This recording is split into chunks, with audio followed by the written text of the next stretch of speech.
Hey, have you visited mypillow.com?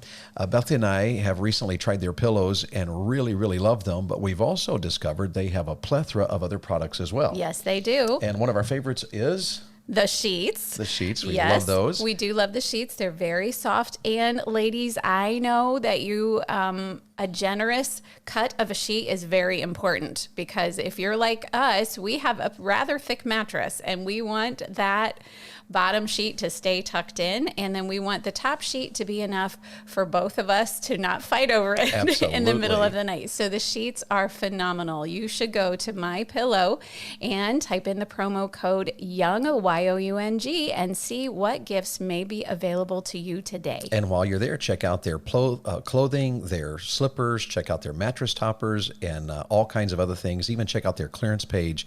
Use promo code YOUNG, YOUNG, and they'll give you great offers if you'll do so.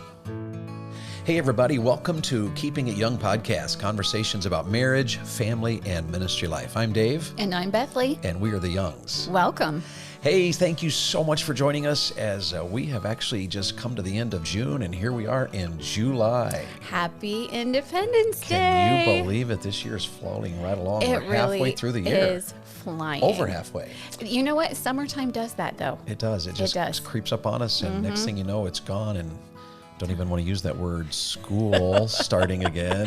I think that's just a bad word right now. Let's not talk about it. We can't talk about that right now.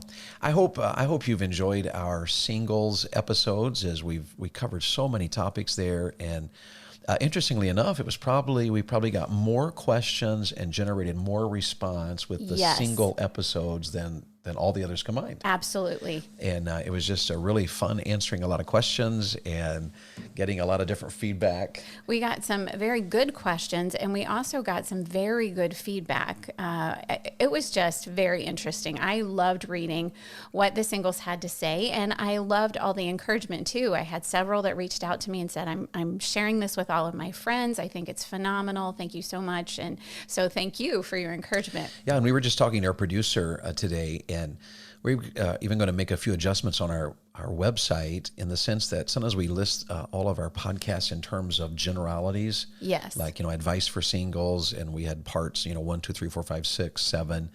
But we're actually going to try to put those into where each podcast is labeled more specifically by what you will hear in that particular podcast. There we go. Maybe a subtitle. And so that will help you as you're looking at our podcast, and I hope our website rather. And if you haven't been by there in a while, do check it out. We have over 110 episodes on there now. Wow. And really just a little bit overwhelming, but a lot of work, a lot of time. Yes. And we've enjoyed every minute of it. We absolutely have. And before we jump into a brand new episode, I do just want to remind you, you'll find at the top of our website, if you'll log in there, keepingityoungpodcast.com, information about the Couples Prayer Advance coming up in October in Pigeon Forge, Tennessee. And do check that out. I hope many of you will join us. We are going to have a Keeping It Young meet and greet there. And we have several speakers that'll be doing breakout sessions. We have counselors that are going to be there. Yes. And there's going to be great music. And it's going to be October in the mountains of Tennessee. What more could you ask for? And you get to see us. I mean, honestly. Well, more importantly, you get to go away with your spouse, which is so much fun. I love that. And so we'll look forward to seeing a lot of you there. And if you haven't signed up yet, there's still some space available, and I hope you will consider doing so. Yes. We're going to start a new series here in the month of July. And Independence Day is always famous for fireworks. The fireworks. Yes, beautiful. I love fireworks. We love taking our kids and going to see fireworks, and even sometimes buying our own and setting them off in the neighborhood. Now, that's not my favorite. That always makes me very nervous. She gets really nervous, but me and the kids have always loved that, and our neighbors do it, and it's always very loud where we live on July the 4th. But we're going to talk a little about fireworks. Yes. Specifically, conflicts in our relationships.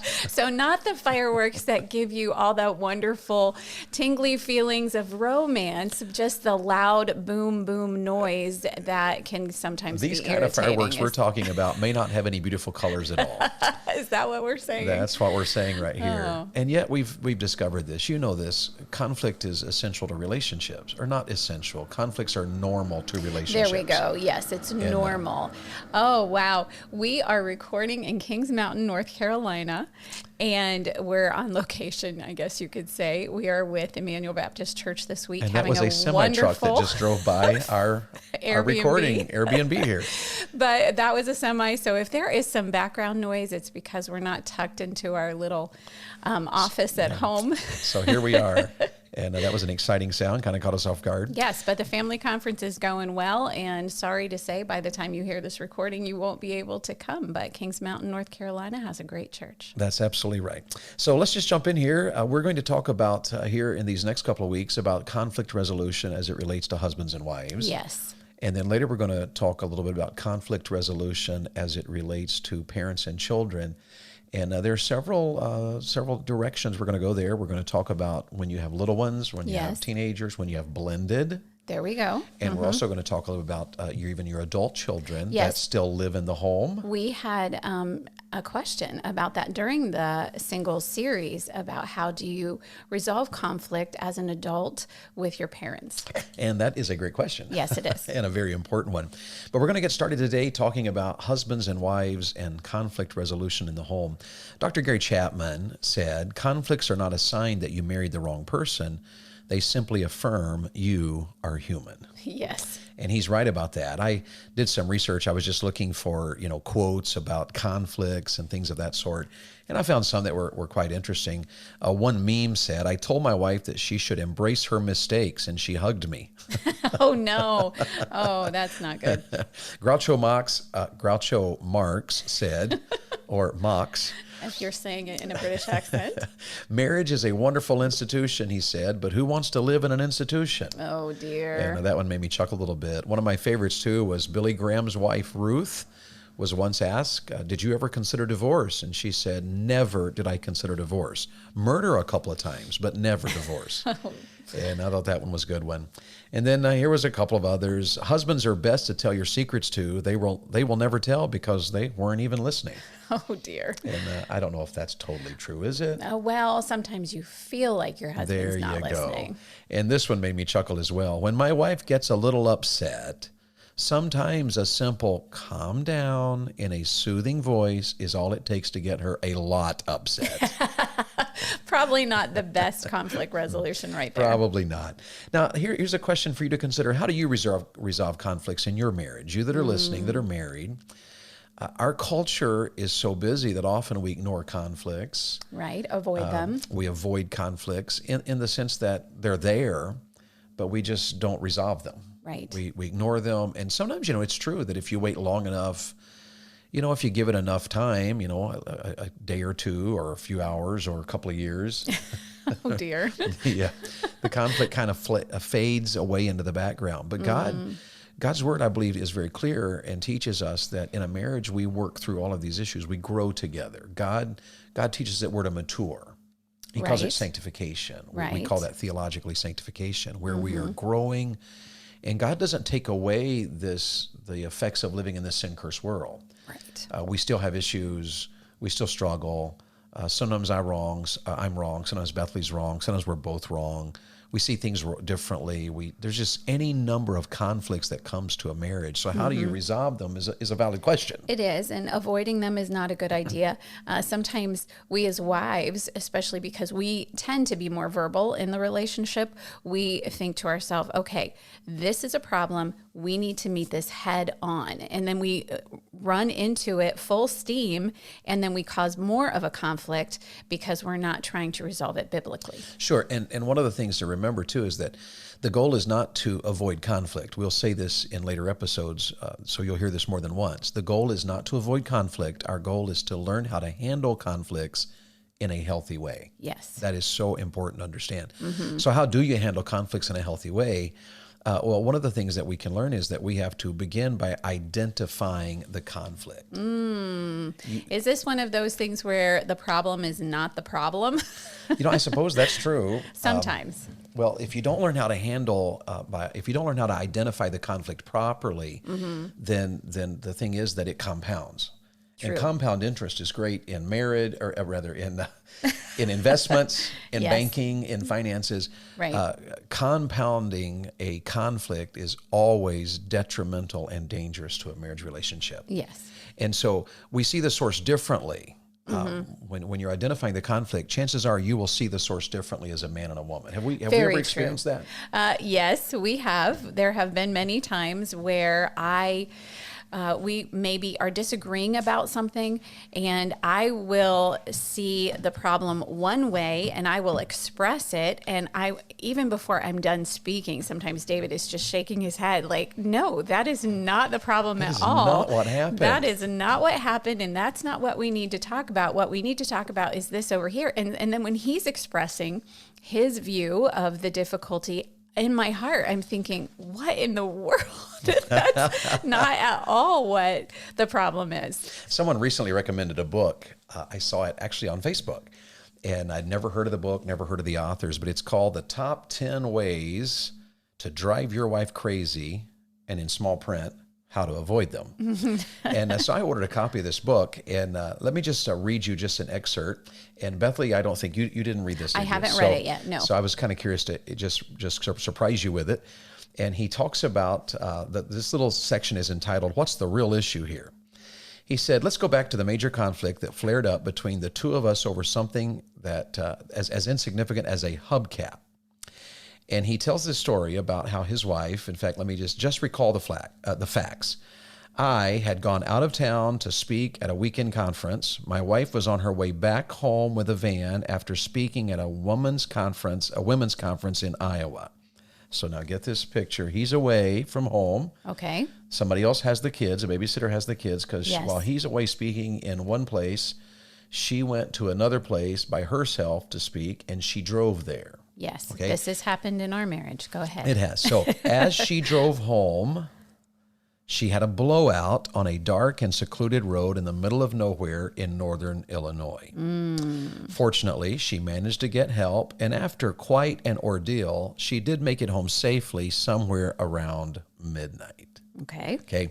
So can you imagine? You got this picture, you ladies out there.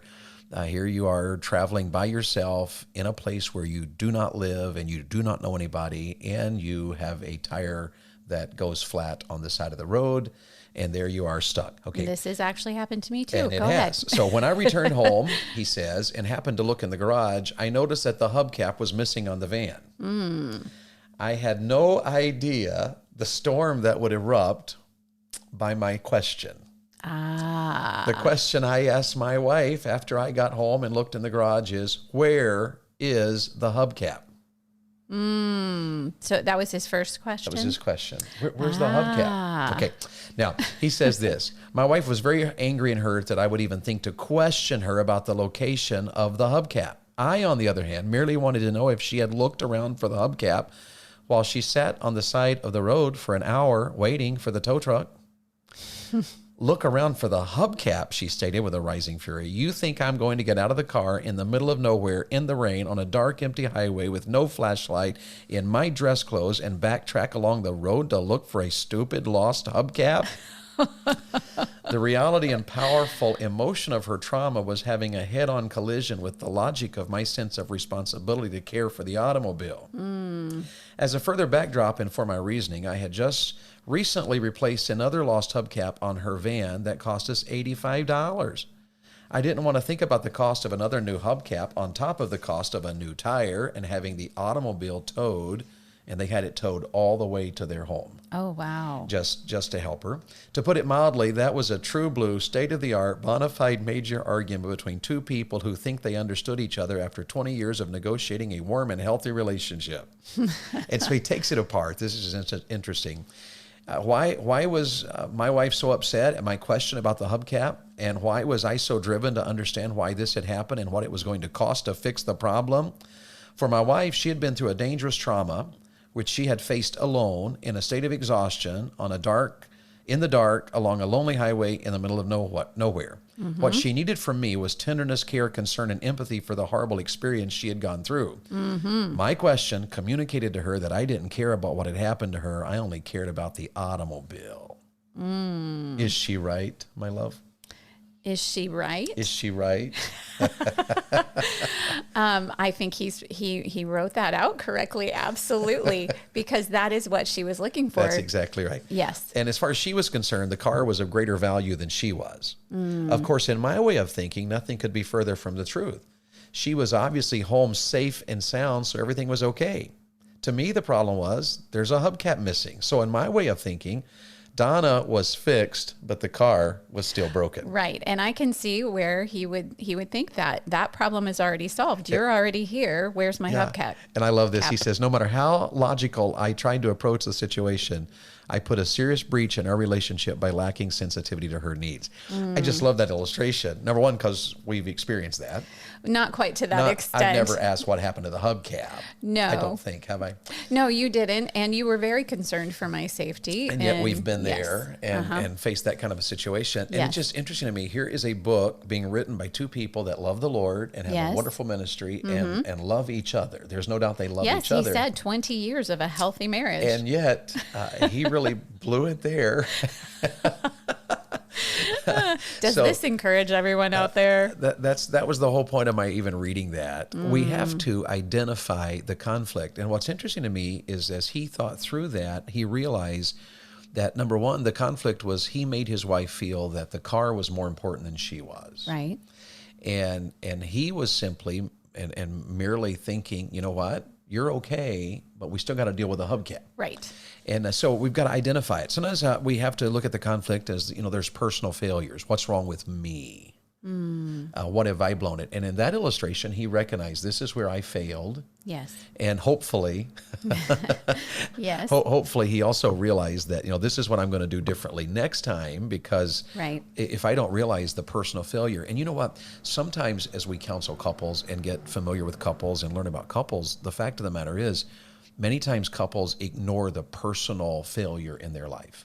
True. They always want to put the fault of the difficulty on the spouse instead of taking some responsibility for what they may be doing wrong. Some guys, for instance, will never take the time to try to understand their husband, and some wives will never, or their wife. I think I said that right, didn't I? You said that wrong, actually. Guys, in this particular understand culture, your wife, yes. Yeah, let's repeat that and say that correctly. Yes, please. Some men never take the time to understand their wives. Some wives never take the time to try to understand their husband's point of view. Yes. And so we have to recognize our personal failures. Look, if you are an angry person and you have this tendency to blow up, to bowl people over with your anger and your intensity, until you recognize that as a personal failure, you're never going to begin to resolve conflicts in your marriage. True. And if you're a person, maybe you're a lady and you tend to have the temper, or maybe you tend to clam up. So there's all kinds of personal failures. You think any others there? Anger is a big one. Right. And that withdrawal is a big one. Yes. What others? Personal failures? I would say, probably the heart of the difficulty when we are not wanting to allow the Holy Spirit to examine our heart is pride. There's a whole bunch of pride. I would never cause this conflict in my marriage. This absolutely has to be you because I am always right. And so that pride rearing up in us and not having the humility to say, you know what, I blew it there. I should not have said that, or I should not have done that, or I should have handled that differently. Right. So all we're saying here is that if you're going to begin to handle conflicts wisely, you got to start identifying the conflict. And it might be personal failures. Sometimes we've even found out that purity failures bring conflicts to a marriage, because when there's a purity issue, even because your relationship wasn't right while you were dating, right, or you had issues in other ways before you were married or even after you were married, the loss of trust there, a person, rather than take responsibility for that and go overboard to rebuild the trust, and to take steps to say, you know what, I got to do better. Right. If we don't take those steps and realize that I'm part of the conflict, relational failures are part of that. Sometimes that's just in-laws and outlaws and family issues and all of that. True. So start by identifying your conflict. If things are not well in the marriage, you do have to start taking it apart and thinking about it, which leads us to not just kind of identifying it, to say, here's the issue, here's you've got to begin digging deeper to understand the conflict and discuss the conflict. Yes. And that discussing the conflict is where typically conflict resolution becomes a problem. Yes. Because I may know what the conflict is, but when you and I start talking about it, if it turns into an argument, if it turns into, oh, no, or if it turns into, you don't understand, and we get tense and we get uptight and we get frustrated at each other, yes, we're not going to resolve the conflict. Absolutely. And I think that first point is the biggest hurdle, especially between husbands and wives, because we think differently. So if you can get that past that big hurdle of actually being on the same page about what the problem is, because that in and of itself can bring a whole argument of, no, it's this, no, we need to discuss this. So if you get over that first big hurdle and then learn how to discuss it in a godly way, that will be a huge help. Yeah, and when you identify that conflict, don't overlook what we kind of understated there. The source is seen differently by each person in the conflict. True. So as a husband, he may have his view of the conflict. Wives, you've got to try to understand his view. And then husbands, you've got to try to understand her view. Identifying the conflict is not coming to a consensus on an agreement on, okay, here is specifically what's wrong. It's you. Identifying the conflict means I am understanding how you see it. Right. And you're trying to understand how I see it. Yes. Because then you begin to realize that, okay, part of the reason you have a conflict is you don't see it my way and I don't see it your way. Right. Or I don't understand how you see it and you don't even understand how I see it. Right. So identifying the conflict can take some time. You might have to write it down. A wife, you might have to write down, this is what I'm thinking and what I see. And in fact, if you went in for professional counseling, there's a sense in which they're going to ask you to write it down. True. They're going to say to you, okay, write down so that you understand where you're coming from, and then switch the paper so that your spouse can understand where you're coming from. Right. And you begin by identifying. Yes. Does that still make sense? Yes, it does. And then we can discuss. At that point, we can begin to discuss the conflict. And there's two options often in discussing the conflict, maybe just two. Number one, you can just dig deeper. you can what do you mean by that? You can just keep digging the hole. You've already dug a hole and you're in it and you're having a fight, and you can just dig deeper. You can keep fighting. There you go. Make it worse. And just keep going. And isn't that how most people probably handle their life? They they dig the hole deeper. You were wrong and we were wrong and this was a big deal, and we just keep fighting and we just keep fighting and we just, I bring up my side and you bring up your side and you react to what I bring up and I react to what you bring up, and let's just dig this hole deeper. We can keep fighting, or yes, there is another option. And what you've got to learn to do is to backtrack, meaning that you've got to back up. You've got to put this argument in reverse. You got to put this situation in reverse, and you've got to back up and begin taking apart what happened, why did it happen, why it happened, how you feel about what happened. Backtracking is now beginning to take it apart. Okay. Reasonably. Yes. Reasonably, logically, just like a man would do it. Oh, we could have some conflict resolution right here. And emotionally. Yes. And here's something I want all of you to just hear very carefully. Most things can be solved by an honest and open discussion. It's honest in that I can say to you, but this is how I see it. It's honest in that you can say to me, no, this is how I see it. Right. We can be completely honest, even if our honesty has two totally different perspectives. Right. And that open discussions means that it's safe for me to share with you honestly what I'm thinking and feeling and experiencing. Right. And you're safe by doing the same thing to me. Yes. And so that's what we mean by an honest and open discussion. And here's what Bethany and I have discovered. Sometimes you have to schedule those. Yes. Sometimes you have to say, you know what, we don't get this. We don't see this the same way. And I have before said to Bethany, what's wrong? And our run-to statement oftentimes is to say, well, nothing, I'm fine. But everybody knows that, that's not true. We all know that it's not true. And so being honest with each other may just simply be saying, you know what, I'm upset about this, or maybe you're not even prepared to say what it is. I'm upset. Can we talk about it and name the time so that there's a plan? Yes. Life is so busy that sometimes we try to solve conflict. We try to have conflict resolution in the midst of our busy lifestyles and the demands of our lifestyles. And oftentimes scheduling it, sitting down. Maybe the reason counseling works Yes. is because counseling takes you away from the norm and the pressures and the ordinary schedule and sits you down, and you sit there and you think and you talk and you listen and you receive, and it works. So Yes. you have to schedule conflict resolution. And ladies, I would say to you, don't let that be a frustration to you, because sometimes as ladies, especially if we feel like something emotionally needs to be fixed, we want to fix it right then. And for our husbands to say, you know what, hon, I have got to go. I've got this meeting, or I've got this, or I've got a phone call. Could we talk about this evening? That can just add more frustration to the fire. Don't let it do that. Actually, let that be a calmness to your heart, that you know that your husband is interested in discussing the difficulty and that he wants to solve it, and he is going to solve it. We just need a different time to talk about it. Absolutely. And one of the things about postponing it, because we're believers, it gives us a chance to talk to God about it. Yes. To begin to control our own emotions about it. And to even allow the Lord to search our heart over what we might be doing wrong. So come at it spiritually as you're beginning to discuss the conflict. Take the time to pray about it. Take the time to think about it. And if you're a writer, take the time to sit down and write your thoughts out so that you can understand yourself and your view. But we're believers, so certainly take the time to pray about it. And you know what? I love the Psalms, because the Psalms let you know that you can be raw. Yes. You can just say to God, God, I am so mad about this, and I want to kill them. I have never thought that. No, but the psalmist did. The psalmist is Well, like, his I want to enemies, kill my enemies. And the point being is that God put all that in the Bible to let us know that he designed us emotionally. And as we're navigating a sin-cursed world with our emotions and our conflicts and our issues, there's a lot to think through and work through. Yes. So expect conflicts. We wanted to tell you that. Yes. And identify the conflict with a realization, especially that each of us may have a different perspective and both need to be brought to the opening. Yes. And then we begin the process of working our way through it, discussing the conflict. We're out of time. Yes. Any further thought? And we'll come back next week and talk about it. I think we can just bring it up next time. Okay. We'll talk next week then about discussing the conflict. And we're going to talk to you next week about avoiding the A and N words. Those are big. Yes. And also determining the why. So we'll see you next week, and make sure that you have a good week, that you walk with God, and that you put into practice what you're learning. Have a great day.